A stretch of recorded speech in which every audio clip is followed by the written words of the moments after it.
네, 우리 계속해서 금년 한 해도 출애굽기 강의 말씀으로 시작하기를 원합니다. 노래하는 순례자의 제목을 같이 은혜를 받기 원합니다. 뭐 해외 여행을 자주 하시는 분들, 또 가끔 해외 여행을 하다 보면은 좀 세상 깜짝 놀라는 게 좀 있어요. 물론 뭐 다른 나라의 풍습, 뭐 거기에 사는 사람들의 모습도 좀 우리들에게 좀 이렇게 새삼스럽게 다가오는 그런 면도 있지만, 저는 조금 깜짝 놀랄 때가 언제냐면 시차 적응 때문에 좀 깜짝 놀 때가 있습니다. 갑자기 나도 동물이었구나 하는 생각이 들어요. 동물적 본능이라고 할 수가 있는데 그 시차 몇 시간 시차인데 우리가 늘상 그 자던 시간에 자야지, 아니면은 낮인데도 졸려요. 또 한밤중인데도 불구하고 잠이 안 와요. 그러니까 우리가 원래 살던 어떤 삶의 방식 있죠?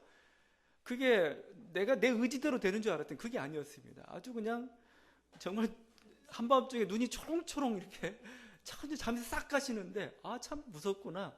시차 적응이랑 이렇게 무섭다는 느낌을 가졌던 게 있는데, 여러분 그래요. 인류가 뭐냐, 인간이란 게 뭐냐, 결국 인간이란 것은 태양을 주기로 있죠. 하루에 낮에는 일하고 밤에는 자고, 이거죠. 이게 가장 기본적인 하나의 삶의 패턴이죠. 이게 오랜 세월 동안 우리 안에, 우리 유전자 안에 딱 내장되어 있습니다. 잘 시간에 안 자면은 문제가 생기는 거죠. 항상 자는 습관이 바뀌었을 때 잠이 안 오거나 잠이 오거나 뭐 이렇게 되는 겁니다. 여러분, 병신년 새해가 밝았습니다. 새해도 어떻게 보면 시차 적응 문제가 지금 발생을 하고 있는 것 같습니다. 새해란 시간이란 게 뭐냐 이겁니다. 저는 시차 적응 문제와 유사하다고 생각합니다. 12월 31일이나 1월 1일에 떠오른 태양은 여러분 똑같이 보이잖아요. 저 뭐 똑같은데 뭐 저래? 우리가 하는 일도 똑같고 예배도 다 똑같습니다. 다 똑같은 일의 반복인데 우리는 새해에다가 엄청난 의미들을 부여하고 있죠. 지난해는 묵은 해다, 지났다. 또 새해는 이제 새 출발이다. 뭔가 엄청난 무게를 주고, 그래서 뭐 우리가 송구영신 예배니 믿지 않는 사람들은 산이나 바다로 해맞이 행사를 갑니다. 그래서 뭔가 이제 나는 이제 새롭게 시작하는 거야. 그런데 그 태양이 똑같은 태양인데 왜 이런 일들이 발생할까? 저는 이것도 진짜 태양과 관련이 있습니다. 시차 적응 문제와 좀 비슷한 건데, 우리 안에 그런 어떤 오랜 습관의 유전자가 있습니다. 그게 뭐냐면 추나 추동이라는 겁니다. 추나 추동. 봄, 여름, 가을, 겨울, 이거죠. 1년 단위로 우리들이 이렇게 인생이라는 게, 자연이라는 게 순환하죠. 우리 몸도 같이 거기에 맞춰 살고 있는 겁니다. 그래서 고대 중동 지역에서는 가을이 새해가 시작되는 그 시점이었습니다. 근데 이제는 서기력을 우리가 사용하고 있죠. 서기력을 사용하면서 새해가 이제 12월, 1월 1일 이렇게 결정이 되었는데, 이 새해가 언제냐 이겁니다. 새해를 이렇게 기점 왜 여기다 세웠느냐? 여러분, 결정적인 게 동지입니다. 동지. 그러니까 동지점 12월 22일이지만 옛날 달력이라는 게 잘 안 맞아요. 이리저리 맞추다 보니까 결국 그 새해라는 게 동지 여간에 생기고 말았는데, 여러분 동지라는 걸 무시하면 안 됩니다. 새해가 뭐예요? 새로운 해죠. 새로운 태양이 떠오르는 겁니다. 새로운 해입니다. 그야말로. 그러면 동지가 뭐냐 이겁니다. 동지는 뭐예요? 태양이 그러니까 북반구 쪽에서는 어둠이 가장 짙은 때죠. 그러니까 태양이 가장 짧은 때입니다. 태양이 짧은 때.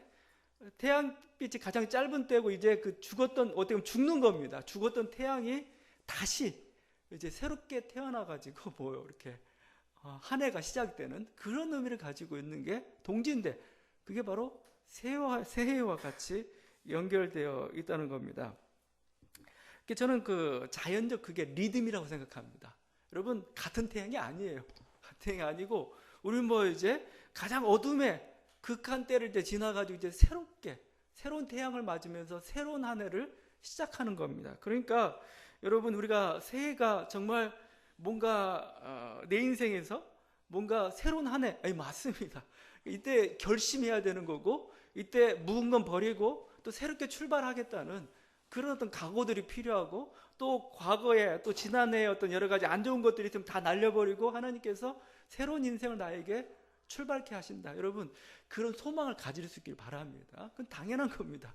신체적 리듬도 그렇고 우리들의 어떤 그런 그 새해 속에서 의미를 부여하고는 어떤 인간들의 오랜 습성도 사실은 그렇습니다. 그래서 새해는 새로운 해입니다. 과거가 아니에요. 똑같은 태양이 아닙니다. 새로운 태양이 여러분 떠오르고 있다는 겁니다.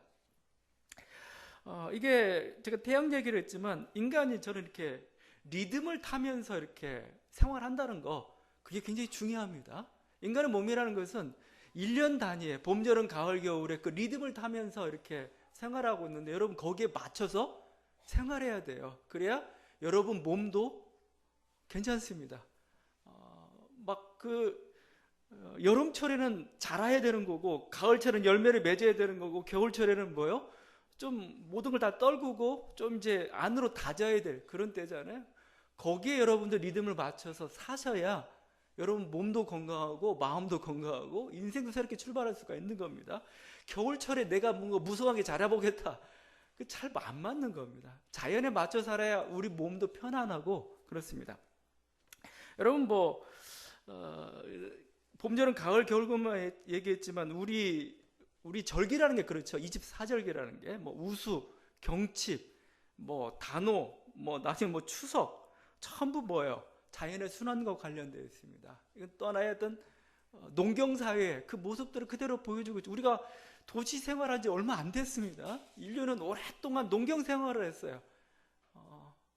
그런 어떤 우리들의 그 유전자와 습관들을 가지고 있거든요. 지금도 역시 여러분이 배웠던 내가 아스팔트 위에 그냥 메마른 도시 위에 태어났던 똑같은 그 유전자를 우리 속 안에 가지고 있고 이것을 거부할 수가 없는 겁니다. 그러니까 여러분 여기에 맞춰서 살 수 있기를 바랍니다. 그래서 새해는 정말 새로운 시간입니다. 이 새로운 시간에 여러분의 인생 속에서 하나님께서 새로운 계획들과 일들을 펼쳐나가시는 그런 놀라운 은혜가 있었으면 참 좋겠습니다.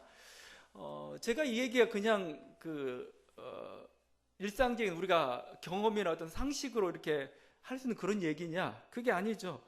오늘 우리가 이스라엘의 3대 절기에 대해서 읽었습니다. 근데 이 말씀이 그렇게 얘기하고 있어요. 3대 절기, 무교절, 맥추절, 수장절을 얘기했잖아요. 이게 전부 농사와 관련되어 있습니다. 농사와 관련된 의식들입니다. 그리고 한 해로 이렇게 계속해서 반복되고 있는 그런 순환과 또 관련되어 있죠. 여러분 무교절은 뭡니까? 무교절은 봄철입니다. 주로 이제 무교절이 이제는 이제 그 예수님의 부활절과 이제 거의 이제 근접한 시간이니까 아마 3월, 4월 정도 될 겁니다. 유대인들도 마찬가지입니다. 그때가 무교절입니다. 근데 이스라엘에서는 이때가 어느 때냐? 보리 수확이 이루어질 때입니다. 보리 수확 축제가 일어나는 거죠. 보리를 수확하면서 축제를 벌이는데 무교는 뭐예요? 발효되지 않은 그 빵을 먹는 거죠. 곡식을 먹는 겁니다. 자, 왜 발효하지 않을까? 그럼 우리가 이제 출애굽기에서 여러 가지 의미도 따지겠지만 자연적인 의미를 따지라도 이런 의미가 있습니다. 그냥 신선한 걸 먹는 겁니다. 그냥 아무것도 가미하지 않은, 그죠? 하나님께서 주신 그것이죠. 그것을 먹으면서 하나님의 은혜를 기억하는 겁니다. 인공적인 게 들어가지 않은 하나의 보리 수확 축제와 관련된 게 무교절입니다. 그로부터 52일 후가 맥추절이죠. 맥추절은 특별히 봄의 밭곡식 중에 대표적인 게 밀입니다. 밀 수확이 일어나는 그때입니다. 밀 수확 축제가 일어나는 겁니다. 밀 수확 축제가 끝나고 난 다음에 이제 시작되는 그때에 드리는 게 바로 이 맥추절이라는 그런 그 축제입니다.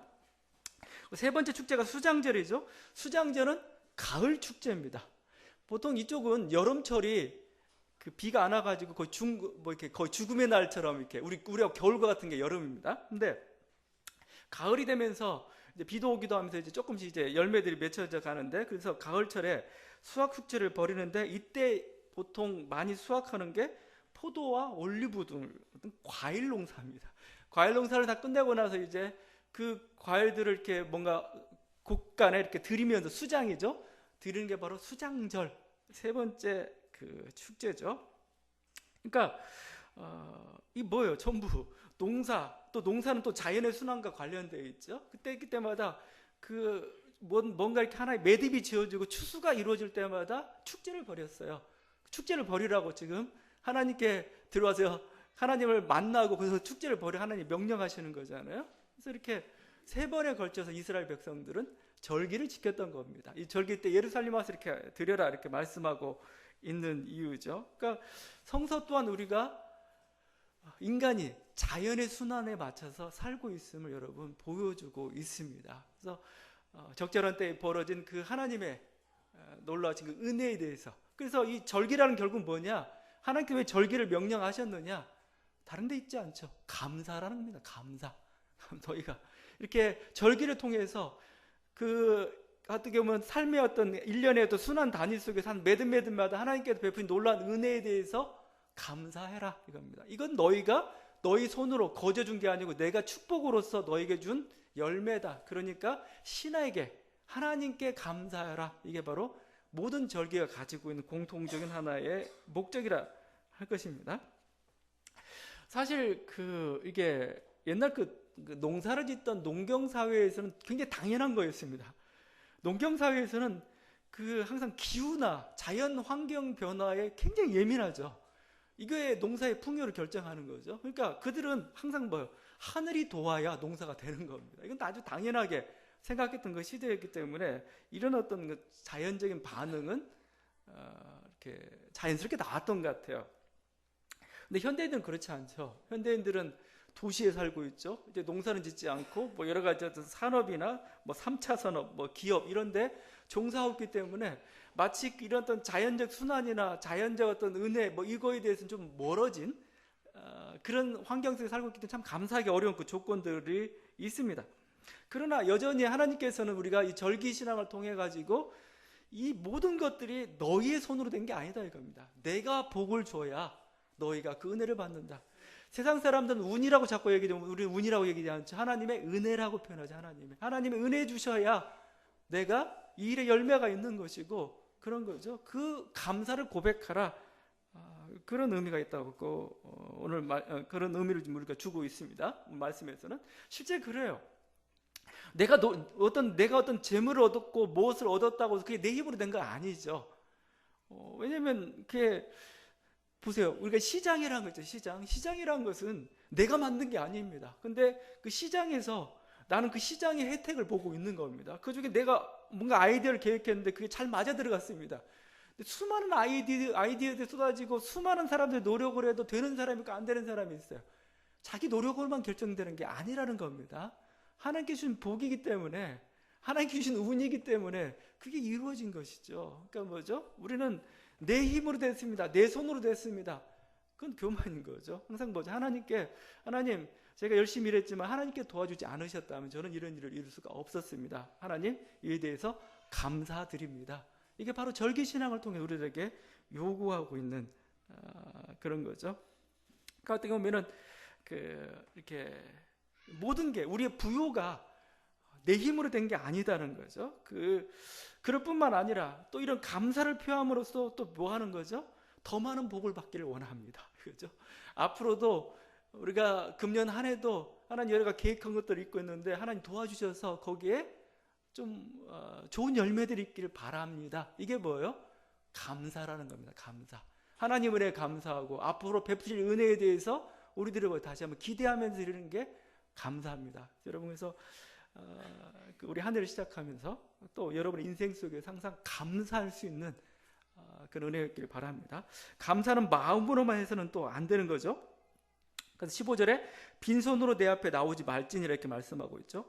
19절에 내 토지에서 처음 거둔 열매 가장 좋은 것을 가져다가 너희 하나님 여호와의 전에 드릴지니라 이거죠. 단 마음만 감사해는 아니죠.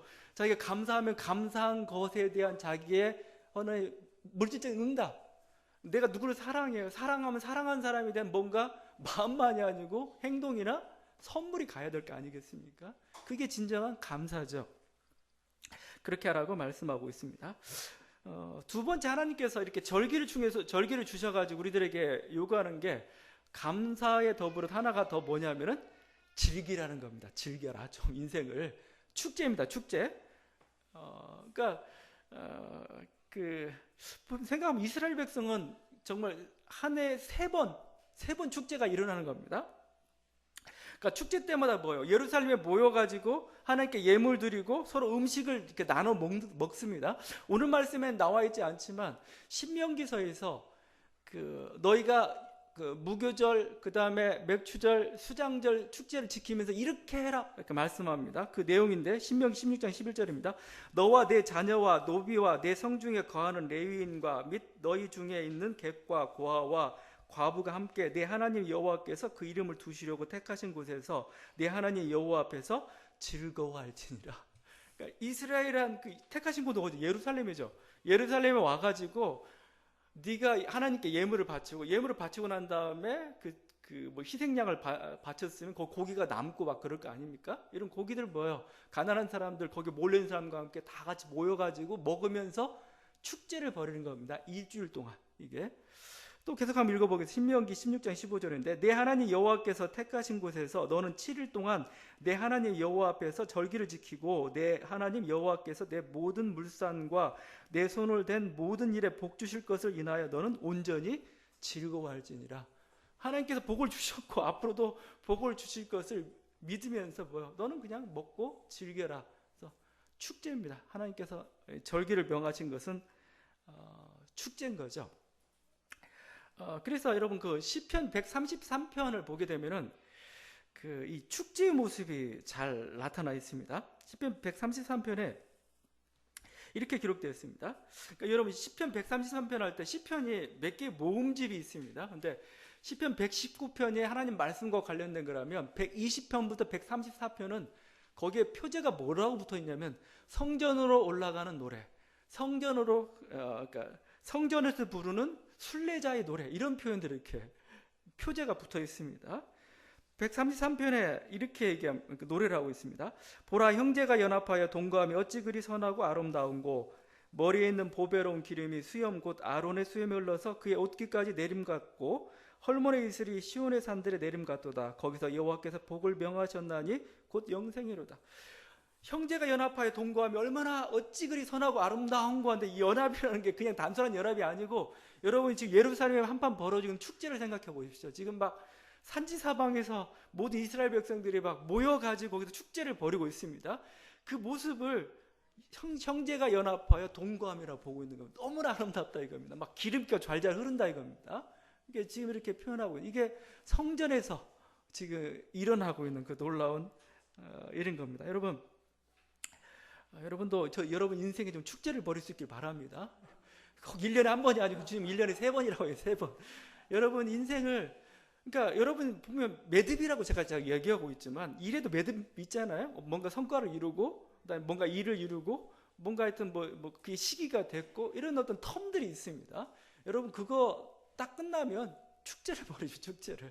하나님 이거 인도해 주셔서, 이거 이루셔서 참으로 감사합니다. 앞으로도 이렇게 이루길 바랍니다. 신나게 노는 거죠. 이게 바로 하나님께서 즐겨라 이겁니다. 축제를 벌여라. 그게 어떻게 보면 하나님에 대한 온전한 믿음의 표현입니다. 그렇죠? 이게 열매가 좋을 수도 있고 좋지 않을 수도 있습니다. 하나의 농사가 나 망쳤어요. 막 가뭄이 들어서 망쳤어요. 그럼 오늘 예루살렘 안 올라가 이제. 나 여기서 그냥 집에 있을래. 그러진 아니죠. 그냥 이렇게 잘 됐든 안 됐든, 이게 좀 안 좋은 곡식이든 좋은 곡식이든 가지고 가라 이겁니다.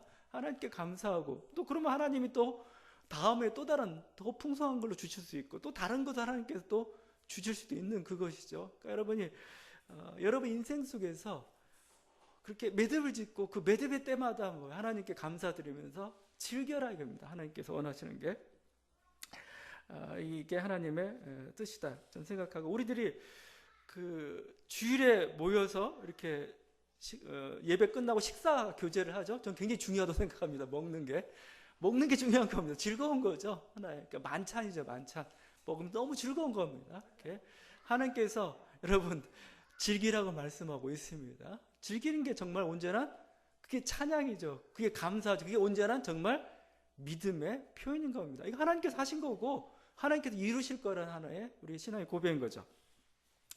근데 이게 바로 이스라엘의 3대 절기를 통해서 우리에게 주시고 있는 하나님의 교훈입니다. 그런데 또 재밌는 게 있어요. 이스라엘의 이 3대 절기를 하나님께서 명령하셨는데, 이 3대 절기의 이름이 또 다른 이름을 또 가지고 있습니다. 그러니까 이름이 하나가 아니에요.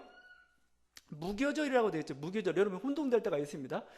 무교절을 또 유월절이라고도 부릅니다. 물론 이제 유월절로부터 무교절이 시작이 되지만 무교절과 유월절은 같이 사용이 되고 있습니다. 무교절은 농사축제와 관련된 것 같은데 유교절이란 명칭, 유월절이란 명칭을 쓰고 있어요. 유월절. 유월절이 뭡니까? 이스라엘의 출애굽이죠. 해방의 날이죠. 하나님께서 이 죽음의 사자를 통해 가지고 애굽의 장자를 다 치는데 그때 그 문설주에 양의 피를 바른 그곳에 와서는 죽음의 사자가 넘어갔습니다. 그래서 넘을월에서 유월절이라는 표현을 쓰고 있죠. 유월절은 이스라엘의 해방절입니다. 무교절을 유월절이라 부르기도 하고 그런 거죠. 자, 그런데 이 오순절도 맥추절도 재미있습니다. 이 유월절로부터 50일째 되는 날, 50일째 된다고 해서 오순절, 그 다음에 이게 그 77이 49 다음이라고 해서 77절이란 말도 쓰고 있습니다. 오순절 77절입니다. 근데 또 재밌는 건 이 오순절이 이스라엘 백성에게서는 어떤 의미로 지키고 있냐면 율법을 주신 날입니다. 율법을 주신 날. 모세가 시내산에서 율법을 받고 내려왔어요. 내려온 날이 언제냐? 50일째 되는 날이라고 해가지고 이 날을 율법을 수여받은 그날로서 이렇게 지키는 겁니다. 이게 오순절입니다. 그래서 맥추절은 오순절로 부르기도 하고 77절로 부르기도 하고 그렇습니다. 그 다음에 가을의 축제가 수장절이라고 해요. 수장절. 근데 수장절은 또 뭐라고 부르냐면은 초막절로 또 부릅니다. 초막절. 초막절이 뭐냐 이거 초막절. 초막절은 그 이스라엘 백성이 광야 생활하면서 초막에서 생활했습니다. 초막에서. 그러니까 초막에 생활하면서 하나님께서 광야에서 우리를 인도하셨는가, 우리가 얼마나 가난했던 백성들을 그 가운데 하나님 은혜로 이렇게 가나안 땅을 얻게 되었는가를 기념하는 의식이 바로 초막절인 거죠. 그래서 현대 그 유태인 중에서도 경건한 유태인들은 아파트에 살다가도 초막절이 되면은 그 앞마당에다가 집으로 이렇게 초막을 짓고 거기서 이렇게 진짜 삽니다. 그 하나님께 이렇게 여러 가지 어떤 하나님의 은혜를 기억하는 거죠. 자, 그런데 지금 재밌는 게 뭐예요? 왜 이름이 두 가지씩 있을까? 분명히 무교절, 맥추절, 수장절은 자연적 순환과 관련된 거라고 제가 말씀드렸죠. 근데 이스라엘 백성은 거기에 머물지 않았어요. 자연적 순환에 머물지 않고 거기에 영적인 의미들을 다 더하고 있는 겁니다. 하나님께서 우리를 해방시키셨다. 하나님께서 우리에게 말씀을 주셨다. 하나님께서 이렇게 놀라운 은혜를 주셔서 우리의 이 광야길을 인도하고 계신다. 그런 신앙 고백들을 실현내고 있는 것이죠. 그럼 뭐예요? 인간이라는 존재가 뭔지를 보여주고 있는 거죠. 인간이 육체적 필요만 가지고 사는 존재는 아닙니다. 우리는 인간은 뭐예요? 의미와 목적이 더 중요한 거죠. 그걸 가르쳐 주는 겁니다. 니네가 그냥 맨날 이렇게 농사 잘 돼가지고 이렇게 찬양하고 그게 아니라 이겁니다. 왜 인간이 사는가 이거죠. 인간이 무엇을 위해 사는가를 통해서 지금 이 절기를 통해서 하나님께서 지금 우리들에게 가르쳐주고 있는 것이죠. 우리들 중에 여러 가지 기념일이 꼭 절기만 있는 게 아니고 우리 기념일 중에 광복절 같은 절기는 인간이 만든 거죠. 인간이 만든 거지만 얼마나 중요한 우리 민족의 기념일입니까? 우리는 그때 민족의 아픔을 생각하고 민족의 수치를 생각하고 뭔가 그러면서 민족의 하나됨과 민족의 발전을 생각하는 그런 시간이잖아요. 이스라엘 백성이 그랬다는 겁니다. 이 자연적 순환으로만 그친 게 아니고 그 자연적 순환 속에서 하나님의 은혜를 저희들이 기억하면서 인간이 누군가, 우리가 무엇을 해야 되는가에 대해서 생각했다는 것이죠. 그래서 신앙인들은 자연적 절기 외에 영적인 절기가 필요한 겁니다. 여러분, 그래서 여러분이 지금도 우리들 사실 영적인 절기가 있습니다. 여러분 이번 주 수요일이죠. 수요일이 무슨 날인지 아세요? 여러분 잘 기억이 안 돼. 1월 6일입니다. 1월 6일은 주현절이라고 합니다. 주현절. 뭐 주현절 여러분 좀 뜬금없죠. 주현절이 뭐야? 주현절은 그 주님께서 자기 자신을 이렇게 세상에 드러내신 날 이런 표현을 씁니다. 그래서 정교회에서는 이렇게 주현절에 주님께서 세례를 받으심으로 공생애를 시작하셨으니까 세례 받는 날입니다. 여러분 정교회 같은 데 보면 갑자기 막 그 얼음판에 막 뛰어드는 사람들 많아요. 요즘 가끔 이번 주에 막 나올 겁니다. 얼음판에 막 뛰어들고 왜 그러느냐? 그 추운 겨울에 세례를 받았어요. 주님께 세례 받았으니까 우리도 세례 받아야 된다. 해가지고 주현절. 근데 우리 개신교 카톨릭 같은 데서는 이날은 주님께서 이렇게 그 동방 박사로부터 경배를 받은 날이다 해가지고 주현절 이렇게 합니다. 근데 이 주현절이 중요한 게 성탄절이 12월 25일이죠. 근데 성탄절이 있기 전에 제일 먼저 있은 게 사실 주연절이었습니다. 고대 교회에서 예수님의 탄생을 기념하는 날은 주연절이었어요. 그냥 그때는 뭔가 예수님, 사실 여러분 그 예수님 생일 정확히 알 수 있는 사람이 누구 있겠어요? 예수님 가난하게 태어났죠. 뭐 옛날 사람 누가 생일 지켰어요? 12월 25일에 태어났다는 거 누가 알아요? 모르죠. 옛날엔 그래서 주연절을 1월 6일을 주님의 탄생일로 알고 그랬습니다. 근데 나중에 이제 중세 교회가 되면서 콘스탄틴 제제 이후에 그 12월 25일이 주님 탄생일이다 해가지고 서방과 동방은 막 싸웠습니다. 결국 이제 12월 25일 성탄절로 딱 규정이 됐어요. 그래서 그때가 예수님 탄생한 날이다. 이렇게 지키고 있는 것이죠. 자, 뭐 그건 뭐 그렇더라도 결국 이렇습니다. 12월 25일 주님 탄생한 성탄절 우리가 기념합니다. 또 주님이 세상에 나타난 그 1월 6일 주연절 그걸 또 기념합니다. 이게 좀 지나다 보면 여러분 뭐가 나오죠? 사순절이 나옵니다. 주님의 고난을 기억하는 사순절이 나옵니다. 40일 지나고 난 다음에 뭐가 나옵니까? 부활절이 나오죠. 부활절이 좀 지나고 한참 50일 정도 지나게 되면 이제 성령 강림절이 나옵니다. 성령 강림절 좀 지나다 보면은 창조절이 또 나옵니다. 창조절이 지나다 보면 이제 여러분 대림절이 또 나오게 되는 거죠. 그리고 또 성탄절. 그래서 여러분도 1년 동안에 어떤 영적인 절기들이 있습니다. 우리가 교회력이라고 합니다. 그걸 통해서 우리들이 반복하고 있죠. 예수님의 순환과 죽음과 우리가 부활, 그리고 영적 충만함과 창조의 기쁨과 또 대림절의 기다림과 이게 계속해서 반복해서 이렇게 진행이 되고 있습니다. 물론 주보에만 여러분 찔리고 여러분이 아직도 우리가 이런 그 신앙 교회력에 익숙하지 못하다 보니까 이게 뭔가 하고 있는데 영적인 절기들입니다. 저는 이스라엘 3대 절기가 지금 여러분 교회력을 통해서 여러분 실현이 되고 있고 여러분의 리듬을 맞춰야 됩니다. 어떤 거에? 영적인 절기에 여러분 리듬을 맞춰야 됩니다. 어느 때는 내가 고난의 시간에, 어떨 때는 내가 부활의 시간에, 어느 때는 내가 충만함의 시간에, 어떨 때는 기쁨의 시간에, 어떨 때는 기다림의 시간에. 그리고 그걸 통해서 우리가 더욱더 주님과 동행하는 법을 배우고 주님께서 베푸신 그 놀라운 우리 인생들의 그 신비들을 거기서부터 또 깨달아가는 것이죠. 이게 매년 반복되는 것 같지만 그렇지 않습니다. 나무에 나이테가 있죠. 여러분 나이테라는 거 한번 보십시오. 봄여름 가을 겨울 봄여름 가을 겨울 하고 있는데 나이테가 자라고 있어요. 나이테가 그게 선으로 그어지고 있죠. 영적인 성장도 마찬가지로 생각합니다. 우리가 교회력이라는 게 그냥 아무것도 아닌 것 같지만 여러분이 그러다 보면 뭐 어느 순간에 조금씩 자라고 있는 겁니다. 한참 자라고 나면 여러분도 영적인 나이테가 이렇게 그어져 있을 겁니다. 여러분 금년 한 해도 이렇게 영적으로 성숙하는 그런 한 해가 되길 바랍니다. 그래서 어떻게 보면은 이게 놀라운 하나님의 은혜인데 이런 그 과정을 통해서 결국 우리 인생이라는 게 순례길이라는 걸 좀 보여주는 것 같아요. 우리 인생은 뭐냐? 순례길입니다. 순례길. 저는 그 유대인들이 그 1년에 3번씩 그 여호와 앞에 나아가죠. 그 17절 이렇게 되어 있죠. 내 모든 남자는 매년 3번씩 주 여호와께 보일지니라. 3번 여호와께 보인다고 생각해 보십시오. 근데 여러분 이제 이스라엘 그렇게 큰 땅은 아니지만 예루살렘 있고 내가 갈릴리 쪽에 살고 있다고 봐요. 거기서 한번 가는 데는 한 일주일 정도 걸릴 것 같아요. 그렇죠? 일주일 정도 걸리고 또 가서 일주일 정도 이렇게 살다가 축제를 벌이다가 다시 돌아오는데 일주일 걸립니다. 한 20여일 정도로 여러분 그 생각을 하셔야 됩니다. 그것을 3번씩 해요. 더 먼 데 있는 사람들은 더 많은 시간이 걸리겠죠? 그러면 거의 2-3달을 뭐요? 인생을 축제하는 데 쓰고 있습니다. 그러니까 저는 근데 이게 중요하다고 봐요. 뭐죠? 여행하는 거잖아요. 여행하는 거고 떠나는 거잖아요. 자기 삶의 터전 속에 떠나가지고 어떤 그 인생의 새로운 곳으로 자기를 그러니까 물론 이제 그 예루살렘을 향해서 가고 있지만 그건 중요하다고 생각합니다. 뭔가 지금 있는 삶 속에서 놓아가지고 새로운 인생을 돌아볼 수 있는 하나의 그런 계기이기도 하고 그렇죠. 또 그런 순례를 통해 가지고 내가 왜 살고 있는지를 물어보는 겁니다. 그걸 이제 그런 어떤 교육의 시간들 그게 어떤 순례길인데 만약에 가까이 있으면 모르겠는데 디아스포라에 먼데 살고 있는 사람 생각해 보십시오. 정말 수백 킬로 수천 킬로미터 살고 있는 사람은 힘들죠. 평생 한 번 올 수 있을까?